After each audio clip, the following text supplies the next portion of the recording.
We're going to set up React on your computer so you can actually start building awesome apps. Don't worry, I'll walk you through every step, even if you've never done this before. So let's go. Install Node.js. React needs something called Node.js to run behind the scenes. It's like the engine that powers your React app. So open your browser and go to nodejs.org. You'll see two green buttons. One says LTS and one says current. Click the LTS one. That means long-term support. It's more stable. Download it, install it, and you're done.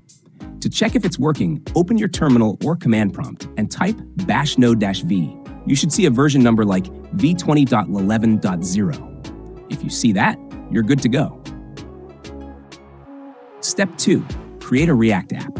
There are many ways to create a React project, but we'll start with the easiest. Create React app. In your terminal, go to the folder where you want your project to live.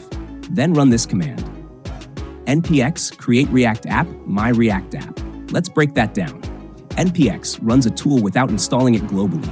Create React app, the tool that sets up everything for us. My React app, that's your project's name. You can change it to anything. It will take a minute or two to install. Grab a snack if you like.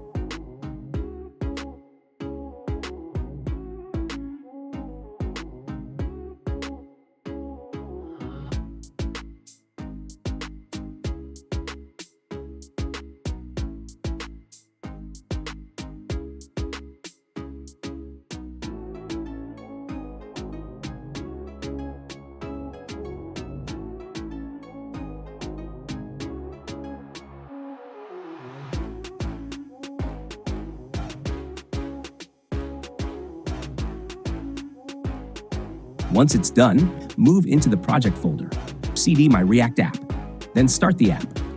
npm start.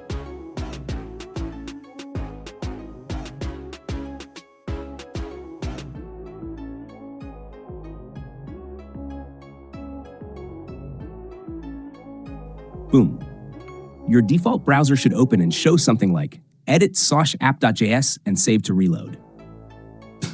That means your React app is running. Let's understand the folder. Inside your project, you'll see a few folders and files. Public/, this holds the base HTML file. Sarc, this is where all your React code lives. App.js, your main component. Index.js, this is where React starts rendering them. We'll explore this more in the next videos. And that's it. You're now ready to start coding real React components. So if you're excited, hit like, smash subscribe, and